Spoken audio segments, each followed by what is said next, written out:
Waalaikumsalam. Semua lagi. Nggak usah ngaku sebarang. Oh, ketok. Ngeludah semua. Ngeludah semua. Wis ngono kuwi ya wis. Iya. Wis kakean pikiran. Nanti gue Terus ini. Ya ora apa-apa toh. Nyapa toh? Ngeluh akeh masalahnya nyapa piye-piye. Kowe mumet. Kowe nganu, gak tenang. Terus alasan ngono. Nganu. Aku duwe solusinya. piye. Di HP-mu. Gitu. Yo, delok video. Video iki lho. Sik, goleke kene. Tulisane Bozi Asyari. Engko temu video solusi-solusi ngono. Yo. Yo, delok wis. Aku tak mangan ning pawonmu yo. Yo. Hati-hati sego komentar lho. Ben. Bismillahirrahmanirrahim. Assalamualaikum warahmatullahi wabarakatuh. Alhamdulillahirrahmanirrahim. Assalatu wassalamu ala asrofil anbiya wal mursalin sayyidina wa maulana Muhammadin wa ala alihi wa sahbihi ajma'in amma ba'du. Sebelumnya perkenalkan, nama saya Muhammad Khozi Azhari dari kelas A3, NIM saya T2018-1102. Nah, bertemu lagi di channel saya dan kali ini saya akan membahas tentang puasa dan zakat.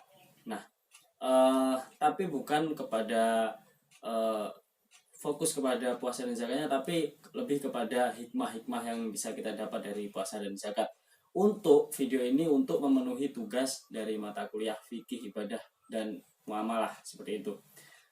Mungkin langsung saja kita mulai dari pertama puasa. Nah, puasa ini secara pengertian atau secara lughawinya menahan lapar dan dahaga sejak terbit fajar hingga terbenam matahari. Nah, namun tidak hanya sekedar itu, lebih daripada itu juga menahan nafsu-nafsu juga, karena mengenai hal-hal yang membatalkan puasa itu salah satunya berhubungan seksual dan lain sebagainya, itu juga termasuk salah satu dari hal yang membatalkan puasa. Nah, maka dari itu berarti puasa ini tidak hanya menahan lapar dan dahaga saja, yakni lebih tepatnya menahan hal-hal yang membatalkan puasa. Nah, sebelum menuju ke situ, mengenai syarat wajib puasa, yakni pertama Islam, pasti ketika Islam pasti wajib melaksanakan puasa, kemudian balik, berakal. Kenapa di sini sebut berakal? Karena orang tidak berakal, orang gila itu tidak wajib, karena maupun diwajibkan pun mereka mungkin tidak tahu seperti itu. Kemudian sehat jasmani. Kalau yang berakal tadi berarti juga sehat rohani seperti itu.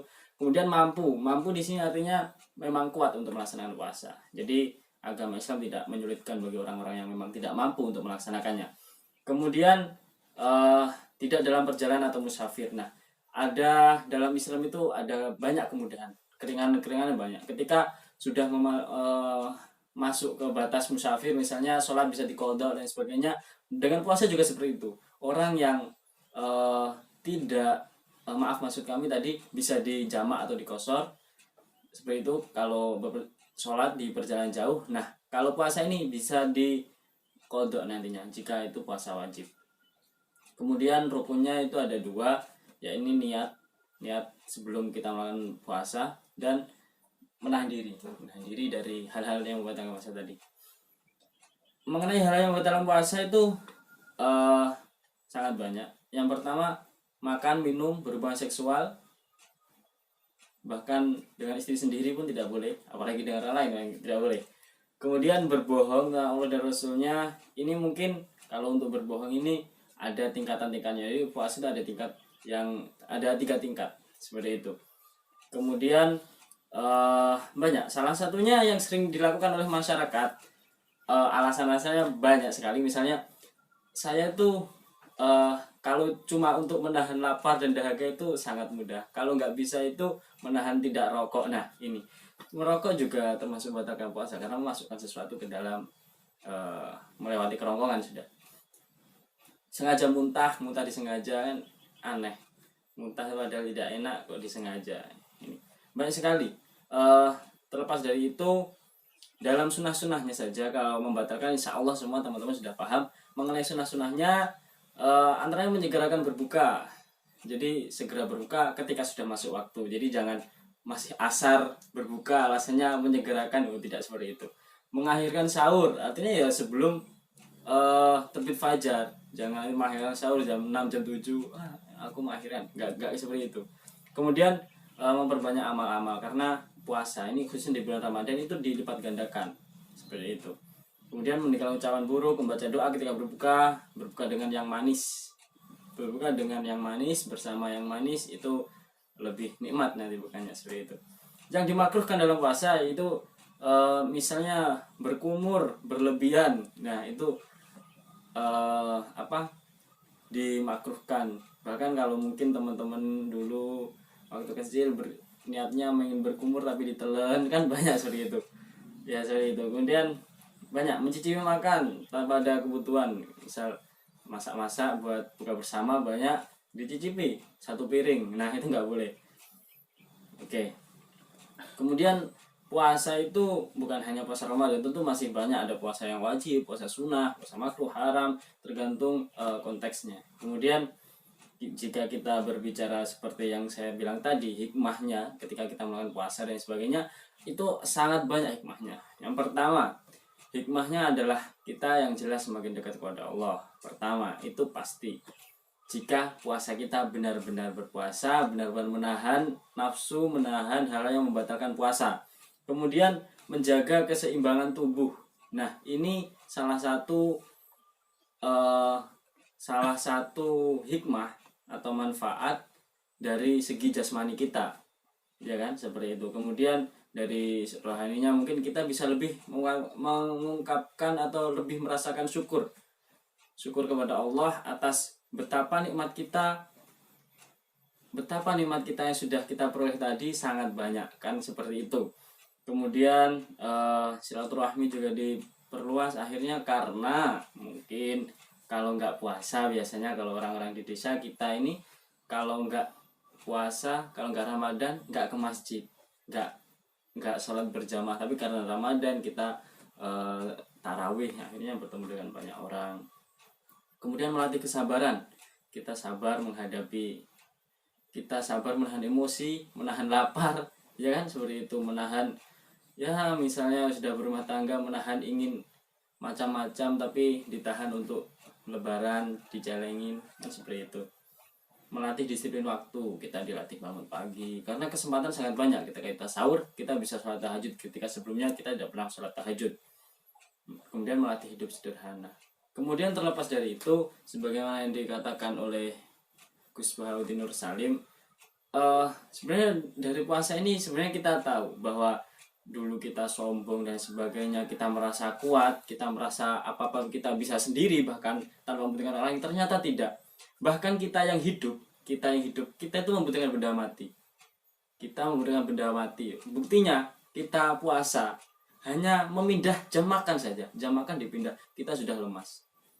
Dan yang kita ternyata bukan orang lain saat itu, melainkan nasi dan air minum. Nah, itu betapa lemahnya kita seperti itu jika kita benar-benar mendalami makna dari puasa itu. Nah, puasa ini sebenarnya juga sebagaimana tadi untuk melatih kesabaran. Jadi kita, khususnya di saya atau teman-teman semuanya, mencobalah melatih untuk puasa Senin Kamis misalnya. Jadi kita berjanji, komitmen kepada diri sendiri, nanti ketika puasa saya harus sabar, harus gini.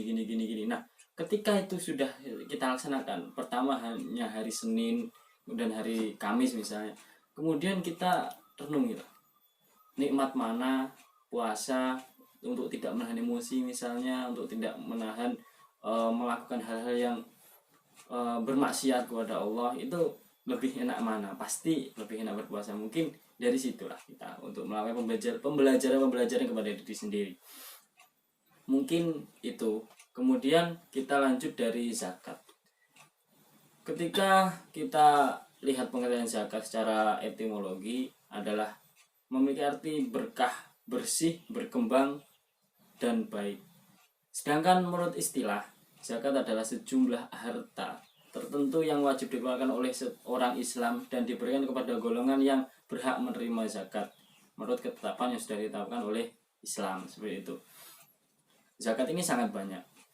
Kemudian yang disebutkan tadi orang yang berhak itu siapa saja, itu ada 8. Yang pertama fakir, miskin, amil, mu'alaf, riqab, gharim, fisabilillah, dan ibnu sabil. Itu mungkin sudah diketahui. Zakat ini sangat banyak. Misal yang sering kita tahu hanya mungkin zakat fitrah, padahal di luar itu sangat banyak. Misal zakat profesi itu, misal zakat perdagangan, zakat buah-buahan, itu sangat banyak sekali. Nah, ada aturan-aturan tertentu, misal seberapa sih kita harus mengeluarkan zakat, itu ada aturan-aturan tertentu yang bisa kita cari. Kita bisa sowan ke kiai, atau sekarang sudah ada banyak sekali badan amil zakat di ormas, ada di ormas misal NU Muhammadiyah sudah ada. Kita tinggal menghubungi, karena zakat itu untuk membersihkan harta kita sebenarnya, karena di dalam harta kita itu terdapat harta-harta orang yang tidak mampu itu tadi, yang berhak menerima itu tadi. Karena saking banyaknya zakat, bahkan kiai saya pernah berkata bahwa setiap sesuatu itu ada zakatnya, dan zakatnya orang yang memiliki ilmu adalah mengajarkannya. Jadi pesan untuk diri saya sendiri, juga untuk teman-teman, bahwa ketika kita sudah mencari ilmu, niatkanlah jika kita mendapat ilmu nanti untuk dibagi ke siapapun, karena ilmu itu tidak berkurang ketika kita bagi, malah bertambah. Nah, utamanya untuk teman-teman semuanya, usahakanlah untuk anak sendiri, ya dididik sendiri lah. Saya pun juga berniat seperti itu meskipun masih belum berkeluarga.